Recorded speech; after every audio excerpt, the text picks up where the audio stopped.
슬라이드가 이제 나와도 될 것 같은데요. 4페이지 보여주시면 될 것 같아요. 슬라이드의 넘버 4. 자, 여러분, 하나님이 이스라엘을 부르셨다. 아브라함 안에서 이스라엘을 부르셨다라고 했을 때 그 부르셨다라고 하는 것은 다음 장이요. 다음 장. 더 넘어가세요. 쭉쭉 넘어가십시오. 훨씬 많이 넘어가셔야 돼요. 그 다음 페이지일 겁니다.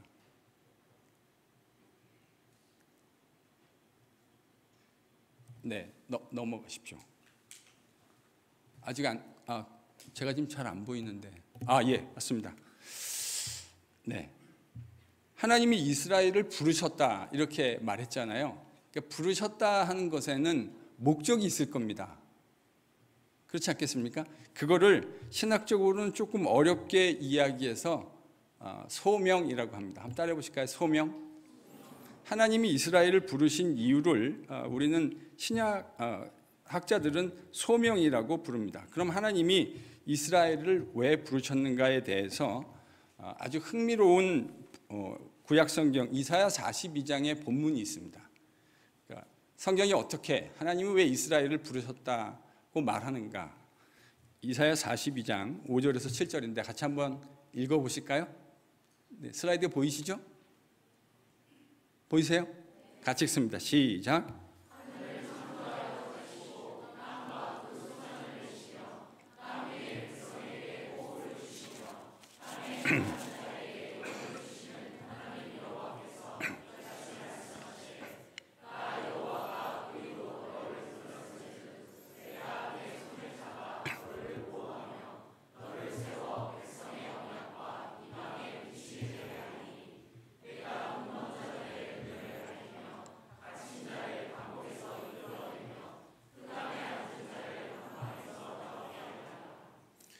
여러분, 이 이사야 42장의 본문은 하나님께서요 여호와의 종이라고 하는 대상을 염두에 두고 말씀하신 거예요. 그래서 이사야 선지자를 통해서 여호와의 종, 근데 여러분 이 본문 안에서 여호와의 종은 이스라엘입니다. 이스라엘에게 하나님이 뭐라고 말씀하셨냐면 왜 부르셨대요? 너를 보호하고 너를 세워 백성의 언약과 뭐를 하게 하신대요? 이방의 빛이 되게 하겠다. 백성의 언약이라는 말은 이런 말입니다. 내가 너희의 하나님이 되고 너희들은 내 백성이 될 것이다. 이거를 구약성경은 백성의 언약이라고 부릅니다. 내가 너희의, 사실 구약성경에 정말 많이 나오는 표현이에요. 하나님이 그의 백성들을 부르셔서 내가 너희의 하나님이 될 거다. 너희들은 내 백성 될 거다.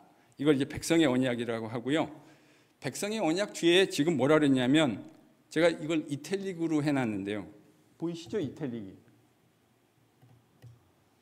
제 파일에는 이탈릭인데 파일이 넘어가는 동안 이탈릭이 사라졌습니다. 이방의 빛이 되게 하겠다 이렇게 되어 있습니다. 그렇죠? 백성의 언약을 세웠고 이방의 빛이 되게 할 거다. 메타포잖아요. 이방인들이 있는데 그 이방인들 앞에 빛을 비추는 역할, 이게 여호와의 종인 이스라엘에게 하나님이 맡기신 역할입니다. 그들이 빛을 비추면 여러분 빛 앞으로 나오게 되는 것이죠. 그러니까 하나님은 처음부터 아브라함 안에서 이스라엘을 부르실 때 누구를 생각하고 있었다고 말할 수 있을까요? 우리 같은 이방인들이요. 처음부터. 하나님은 처음부터 이방인들을 염두에 두고 이스라엘을 부른 거예요. 이스라엘이 어떤 역할을 감당하길 기대하시면서요. 이방을 비추는 빛의 역할. 그러니까 하나님은 처음부터 이스라엘을 부르실 때 이스라엘만을 염두에 두신 게 아니었고요. 처음부터 이방인들, 저희와 같은 이방인들을 아브라함의 자손인 이스라엘이 열방의 빛이 되어서, 이방인들의 빛이 되어서 그들도 하나님 백성이 되게 하시는 것, 여러분 이게 하나님의 원래 플랜이었던 겁니다. 자, 이게 이제 구약 안에 흐르고 있는 언약이라고 하는 스토리입니다. 언약이라는 큰 물줄기가 있는데 그 언약을 우리가 고민해보고 연구해보기 위해서 네 가지 컴포넌트로, 네 가지 요소로 나누어서 저희들이 생각해보면 좋을 것 같아요. 첫 번째는 하나님이 이스라엘을 부르신 이유. 뭐라고 조금 유식한 말로 뭐라고 부른다고 그랬죠? 소명. 네. 그러니까 이 언약이라고 하는 건 네 가지의 중요한 컴포넌트들, 요소들이 있는데 첫 번째가 소명입니다. 소명은 이스라엘 소명이 뭐라고 그랬습니까? 이사야에 의하면 이방인을 비추는 빛, 열방을 비추는 빛, the light for the nation, the light for the Gentiles. 이게 하나님이 이스라엘을 부르신 이유입니다. 이 안에서 네 가지 중에 이제 첫 번째는 소명이고요. 세 가지가 더 있는데 미리 말씀드릴게요. 그게 뭐냐면 한번 따라해 보실까요? 성전, 땅, 율법. 그러니까 이 언약이라고 하는 하나의 스토리 안에는 네 가지 컴포넌트들이 있어요. 첫 번째는 소명, 두 번째는 성전, 세 번째는 땅, 마지막에는 율법, 토라.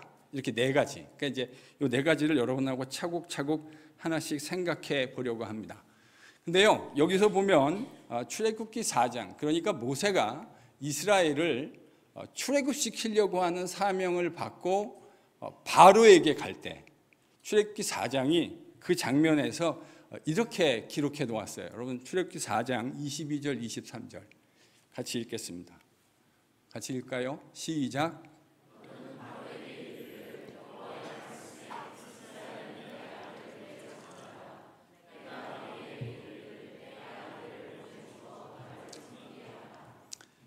하나님이 모세를 바로에게 보내면서 이렇게 말씀하셨어요.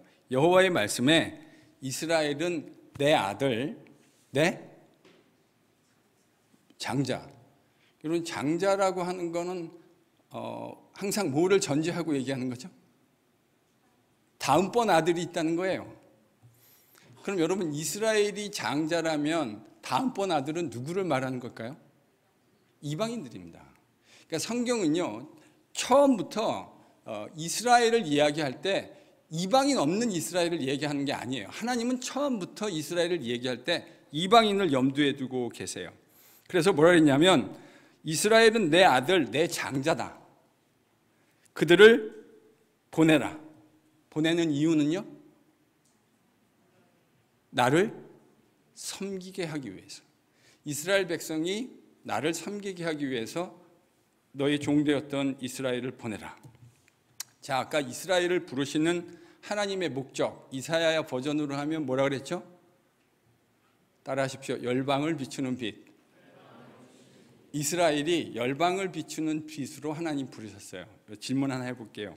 그러면 어떻게 이스라엘은 열방을 비추는 빛이 될 수 있을까요? 다 서치라이트 들고 가가지고 이방인들을 비추라고 하는 문자적인 의미로 이해할 수 없겠죠. 이스라엘이 어떻게 열방을 비추는 빛이 될 수 있을까? 여러분 그 방법이 뭐라고 생각하세요? 용감한 자 손을 들고 대답해 보십시오. 이스라엘은 어떻게 열방을 비추는 빛의 사명, 이방인들에게 빛을 비추는 사명을 감당할 수 있을까요? 출애굽기 4장을 제가 띄워놓은 이유가 있어요. 힌트가 저기 있습니다. 답이 저기 있어요. 하나님을 섬기는 백성이 되는 겁니다. 이스라엘이 열방에 빛이 되는 방법은 딱 하나예요. 하나님을 잘 섬기는 백성이 되는 겁니다. 그러면 이스라엘은 열방을 향한 하나님께서 계획하셨던 빛이 될 수 있습니다. 자, 다시 질문합니다. 제가 빨리 안 갈게요. 천천히 모든 성도들을 다 끌고 가고 싶기 때문에 이스라엘이 어떻게 열방에 빛이 되는 사명을 감당할 수 있다고요? 하나님을 잘 섬기는 백성. 사실은 이거는요 오늘날에도 같은 원리입니다. 우리가 세상에 하나님 우리 주님을 통해 허락하신 복음을 증거하고 싶잖아요. 그러면 어떤 분은 나가서 스트릿에서 스트릿 프리칭도 하고 노방전도도 하고 이렇게 생각하실 거예요. 좋아요. 전도의 방법은 참 여러 가지가 있을 거라고 생각합니다. 근데 이 원리를 기억하세요. 우리가 열방을 향한 빛, 이방인들에게 빛을 비칠 수 있는 가장 좋은 방법이 뭐라고요? 하나님을 잘 섬기는 것. 하나님을 잘 섬기는 것만으로도 여러분 때로는 정말 충분한 전도가 될 수 있다는 사실을 깨달으실 수 있기를 바랍니다. 하나님이 다루어 가시는 원리는 변하지 않아요. 자, 하나님은 아브라함 안에서 이스라엘을 열방을 향해 비추는 빛으로 부르셨습니다. 그런데 이스라엘이 열방을 향한 빛의 사명을 감당하기 위해서 그들은 하나님을 잘 섬기는 백성이 되어야 합니다. 여기에서 이 언약의 이제 그 두 번째 컴포넌트인 성전 이야기가 등장하게 됩니다. 제가 아까 이제 언약 안에 4개의 요소가 있다 그랬잖아요. 뭐 좀 적어 놓으셔도 괜찮아요. 4개 뭐라 그랬습니까? 첫 번째는 소명, 성전, 땅, 율법. 하나의 하나님이 우리를 다루어 가시는 언약 안에 이 4개의 매우 중요한 요소들이 있는데 여러분 이걸 이해하셔야 그래야 성경이 무슨 이야기를 하는지 이해가 되시고요. 이걸 알아야 기독교가 말하는 구원이 뭔지를 여러분이 나중에 가서 이해하게 되실 겁니다. 언제쯤에요? 땡스기빙쯤이 되지 않을까 그렇게 지금 생각하고 있습니다. 땡스기빙 때 모든 비밀이 다 오픈될 것이라 생각합니다. 그쯤. 자, 이스라엘의 언약 속에서 성전은 어떤 역할을 하는가? 하나님이 지금 이스라엘, 즉 족장들을 부르시고 그 언약에서 뭐라 그랬냐면 백성의 언약, 나는 너희의 하나님이 되고 너희들은 나의 백성이 될 것이다. 이게 하나님이 그들과 맺은 언약인데요.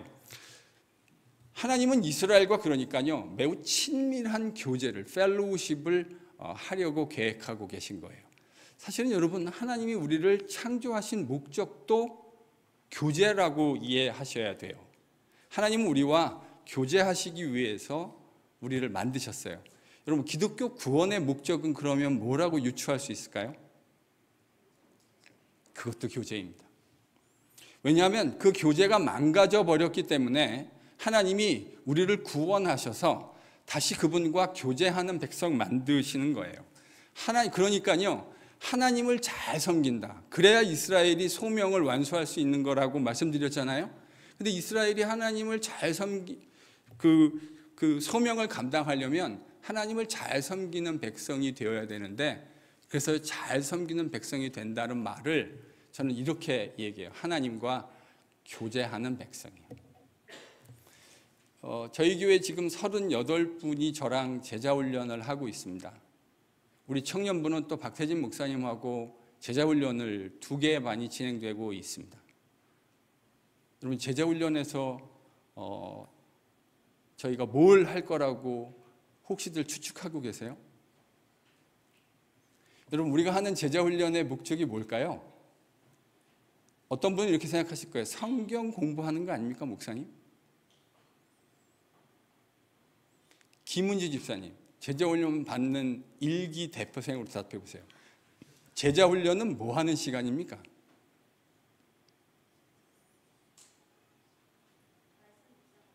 네, 말씀 묵상하는 것.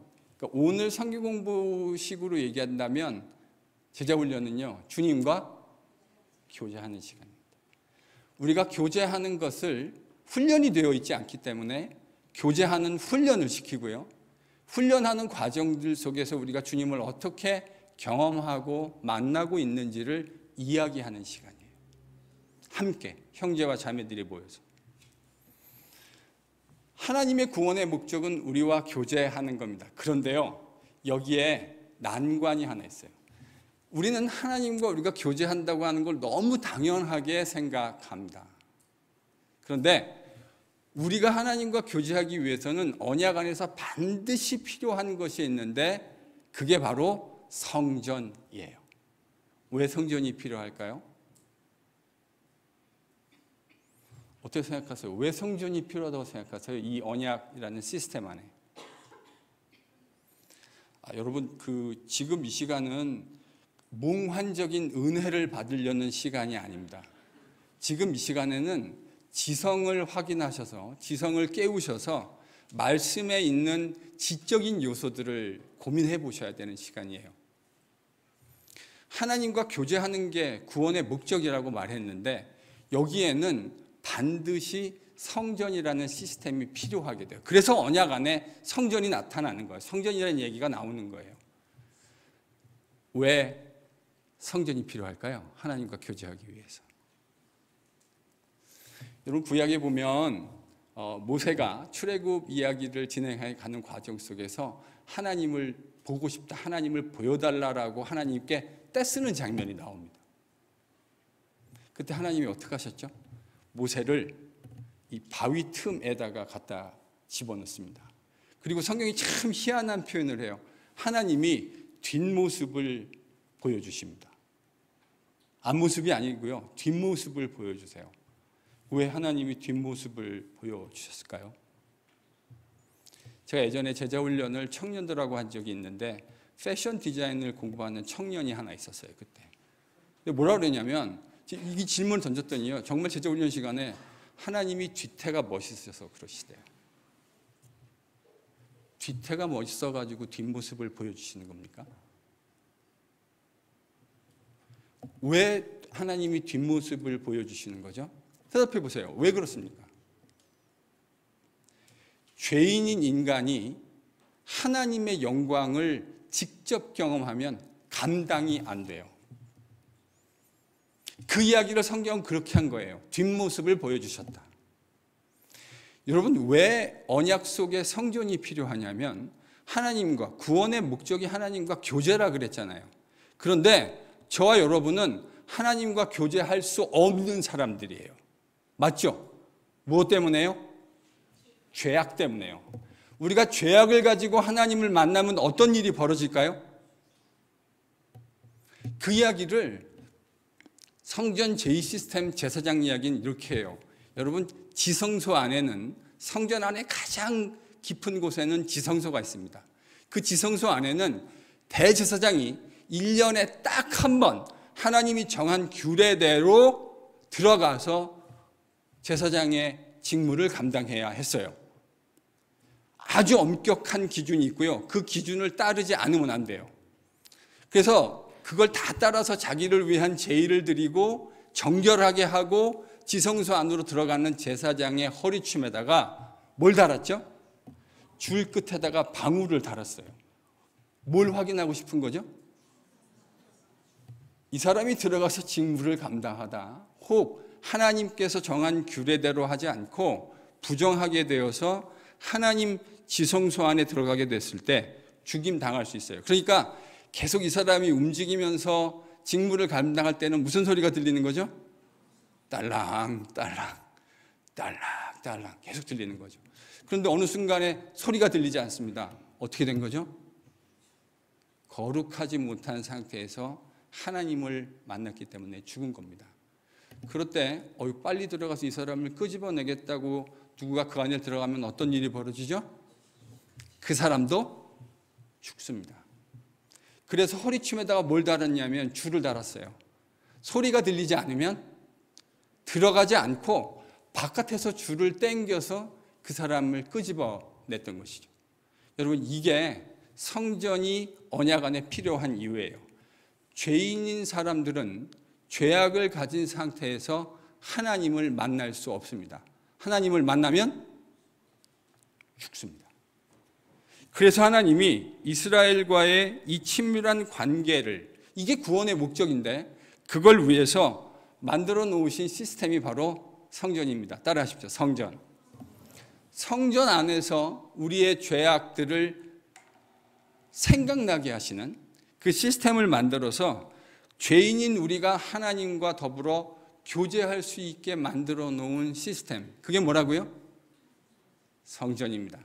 그래서 하나님의 언약 안에는 반드시 성전이 필요한 거예요. 이 성전 없이, 이 성전에서 지속적으로 희생제사를 반복적으로 드림으로 부정한 이스라엘은 끊임없이 하나님과의 교제의 자리로 초청받게 되는 겁니다. 오늘날 우리는 하나님 만나는 걸 되게 쉽게 생각하는 경향이 있어요. 사실은요, 죄인인 인간이 하나님을 만나면 누구나 다 죽게 되어져 있는 것이죠. 그래서 이제 구약 성경에 성전이라는 시스템이 필요하게 된 겁니다.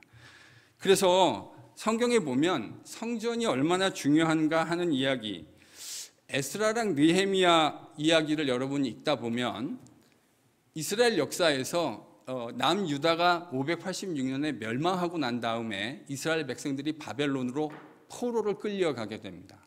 거기서 그들이 대략 70년 정도의 포로 생활을 하게 되죠. 하나님께서 그 포로기가 끝나갈 무렵에 하나님의 백성들 에스라나 느헤미야 같은 사람들을 부르십니다. 여러분이 언약 안에서 성전이 얼마나 중요한지에 대해서 이해하지 못하면 이 이야기들이 이해가 되지 않습니다. 여러분, 에스라랑 느헤미야는 무슨 이야기를 하는 책이죠? 여러분, 에스라랑 느헤미야는 무슨 이야기하는 성경책입니까? 어떻게 성전을 다시 회복하느냐, 어떻게 성전을 다시 짓느냐. 그러니까 이 이야기를 여러분이 언약 안에서 성전의 중요성을 이해하지 못하면 왜 그거 지으려고 그렇게 난리를 야단 법석을 칠까? 여러분, 성경 에스라 1장 1절에서 3절에는 참 재미난 성경이 나옵니다. 저는 처음에 대학 때 이제 이 본문을 읽고 나서요, 참 희한하다라는 생각을 했습니다. 이강택 목사가 대학생 때 뭘 희한하다고 생각했는지 한번 찾아보십시오. 에스라 1장 1절에서 3절입니다. 본문을 좀 띄워주실래요? 같이 읽겠습니다. 같이 읽습니다. 시작.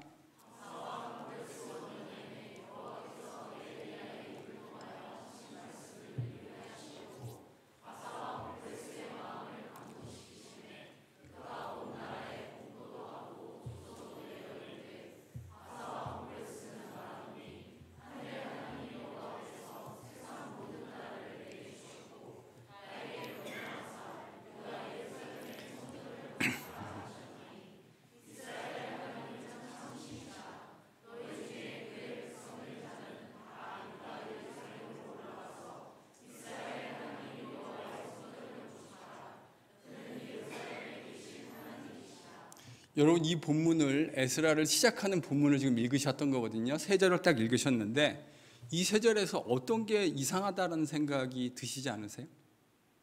뭐가 이상합니까? 일단 바사, 이 페르시아를 말하는 거죠. 페르시아의 황제였던 고레스가 통치하던 첫 번째 해에 여호와께서 임하십니다. 예레미야를 통해서 임하시는데 뭐라고 말씀하셨어요? 하나님이 어떤 이방의 왕을 한 명 일으키셨습니다. 그의 이름은 페르시아의 고레스 황제입니다. 적시스. 이거를 한국말로는 왜 그렇게 번역했는지, 크세르크세스. 발음도 어렵죠? 크세르크세스, 적시스. 하나님께서 이방 왕이었던 페르시아, 그러니까 바벨론이라고 하는 초강대국을 70년 만에 무너뜨린 왕이 바로 페르시아의 고레스 황제입니다. 그러면 여러분, 이방 나라의 왕이면 바벨론이라는 초강대국, 그러니까 이집트를 무너뜨리고 주변에 있는 모든 열강들을, 여러분 그 당시 이 지역에서 이집트는 해가 지지 않는 나라예요. 초강대국이었다. 근데 그 이집트를 무너뜨린 것이 바로 바벨론이었습니다. 바벨론. 근데 그 바벨론을 70년 만에 무너뜨린 사람이 나타났는데 그의 이름이 고레스 황제인 거죠. 그러면 이방 왕이 이런 왕을 세계를 통치하는 제국의 황제가 되면 가장 먼저 하는 일들이 어떤 일이죠? 우리가 세계사에서 상식적으로 생각해 보면 이런 황제들은 주로 어떤 일을 먼저 합니까? 별로 어려운 질문이 아닐 거라고 제가 생각합니다. 어떤 일을 하죠? 제국의 황제들은 자신의 제국을 공고화하고 강화시키는 정책을 핍니다. 그래서 제국 안에 있는 여러 시스템들을 돌아보게 되고요. 정비하게 되고 왕권을 강화를 위해서 군사력에 힘을 준다든지 뭐 이런 일들이 우리가 생각하는 일반적인 제국의 황제들이 하는 일이에요. 그런데 지금 고레스가 원년에 바벨론을 무너뜨리고 난 다음에 뭐라고 명령을 내렸습니까? 보세요. 명령 내용이 뭐예요? 네? 뭐라 그러는지 제가 잘 안 들어요. 무슨 명령을 내리죠?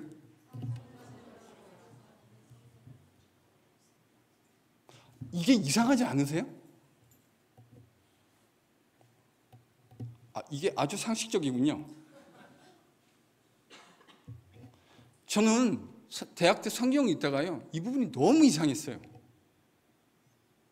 아니, 제국을 통치하는 황제인데, 그것도 지금 원년이라고 그랬잖아요. 그러니까 제국을 세운 바로 그 해인데, 이 사람이 정말 희한한 명령을 내리는데, 온 자기가 통치하고 있는 특별히 유다 땅, 사실은요, 이 팔레스틴 땅에서 유다 땅이라고 하는 건 그렇게 중요한 땅은 사실은 아닐 겁니다.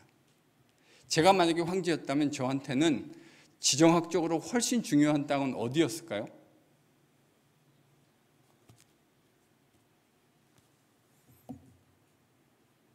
지중해 연안, C자를 거꾸로 만들어 놓은 그 지중해 연안의 지도를 생각해 보세요. 여기를 다 통치하는, 그러니까 북쪽으로는 지중해 위에 그리스와 요 지역들, 오늘날로 치면 터키 지역들일 겁니다. 그리고 지중해 C자의 그 움푹 파인 데는 팔레스틴이 있고, 안으로 더 들어가면 시리아가, 오늘날의 시리아가 있고요. 남쪽으로는 애굽이, 이집트가 있습니다. 이 지역을 통치하는 황제가 됐다고 한다면 가장 탐나고 차지하고 싶고 조직을 정비한다면 가장 먼저 하고 싶은 지역이 어디일까요? 이집트 아니면 터키 지역일 겁니다. 이게 상식입니다. 그런데 고레스가 명령을 내리는데 참 희한합니다. 이 고레스 명령을 잘 보세요. 여러분 2절 3절 다시 한번 읽어볼게요. 2절 3절 슬라이드 보이시죠? 네, 2절 3절 다시 읽겠습니다. 같이 읽습니다. 시작.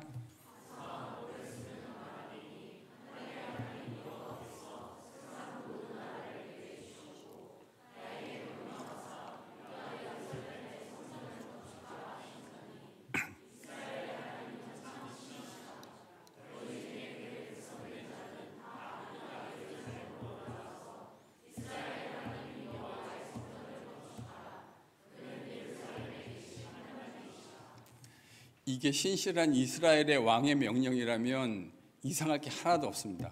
그런데 이 지역을 통치하는 페르시아의 황제가 제국을 통치하고 원년에 내린 명령이 이스라엘의 하나님의 성전을 건축하라.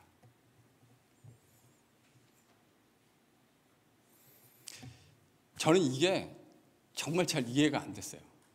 나중에 제가 이게 왜 어떤 의미에서 중요한지, 이게 왜 하나님이 이렇게 이해하는 게 맞지 않을까요? 하나님께서 이방 왕이었던 페르시아 고레스 황제의 마음을 움직이셨습니다.